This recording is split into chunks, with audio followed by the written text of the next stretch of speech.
Did you know that cardiovascular diseases, or CVDs, are the leading cause of death globally? You might be thinking, what is CVD? Well, I'm going to provide you with some useful information about CVD and how we can ensure that us and our loved ones reduce our chances of being affected by this condition. So this term CVD relates to a number of disorders that affect the heart and the blood vessels, which are little vessels inside the body that carry blood to and away from the heart. We know that the heart is what keeps the blood pumping around the body, so we need to keep it healthy to make sure our bodies are functioning as well as they possibly can. It's important to be aware that the development of CVDs can cause a heart attack or a stroke. You may have heard of these things before, but let's talk about what they actually mean. So a heart attack is when blood flow to the heart is reduced or blocked, and a stroke is when there's not enough blood reaching the brain. Both of these conditions are dangerous and can leave us with long-term effects. Unfortunately, based on the Australian Institute of Health and Welfare, a higher percentage of Aboriginal and Torres Strait Islander people have cardiovascular diseases when compared to non-Indigenous Australians. Together, we can practice healthy behaviours to change this statistic and reduce the number of people in our community being affected. I'm going to give you some tips about what we can do to keep our hearts healthy. The first thing we can do is to do more exercise. Exercising helps us to maintain a healthy weight, which is essential for the health of our hearts. It also helps to keep our bones and muscles strong, and it's good for our mental health too. The Australian Guideline for Physical Activity tells us that adults should be active on most days. If we can, it would be great to be active every day. Each week, adults should either do at least 2.5 hours of exercise that's not too intense. So this could include something like going for a brisk walk, perhaps mowing the lawn or going swimming. And then at least 1.25 hours of exercise that's a bit more intense than that. So something like going for a run or going for a fast cycle or perhaps playing soccer or netball. If we can, we should do exercises that strengthen our muscles as much as we can. So for example, doing push-ups, squats or lunges or lifting weights. That could be going to a gym and working out or using things around the house as weights when doing these exercises. This may sound like a lot, but even making small, easy changes to our routines can have a big effect on the health of your heart.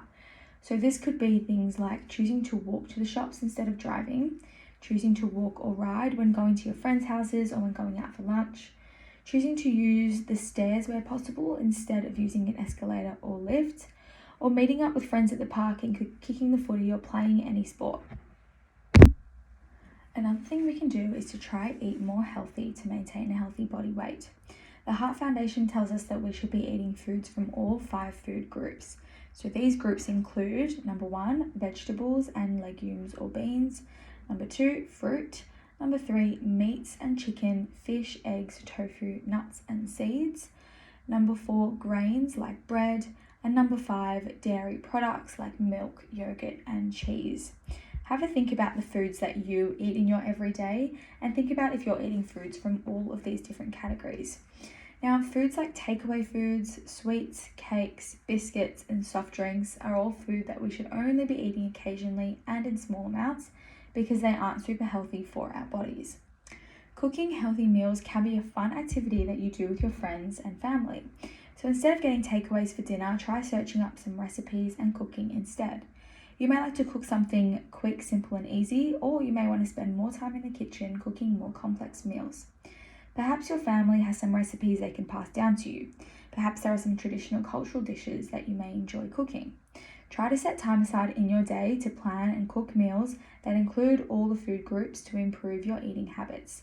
This small lifestyle change can help prevent CVD. Smoking is another behaviour that causes CVD. If you smoke, making an effort to quit, may that be reducing the amount you smoke or stopping altogether, is going to better the health of your heart. Here are some things that you can do to try quit.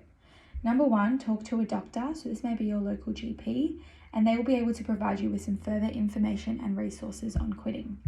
Number 2, try using nicotine patches, gum, and lozenges that you can buy at a local pharmacy without a prescription. These things can help you overcome intense cravings. Number 3 is to delay the craving. If you feel like you're going to give into your tobacco craving, tell yourself that you must first wait 10 minutes, then do something to distract yourself during that time. Number 4, get physical. Exercise can help distract you from your tobacco cravings, even short bursts of activity like running up and down the stairs a few times.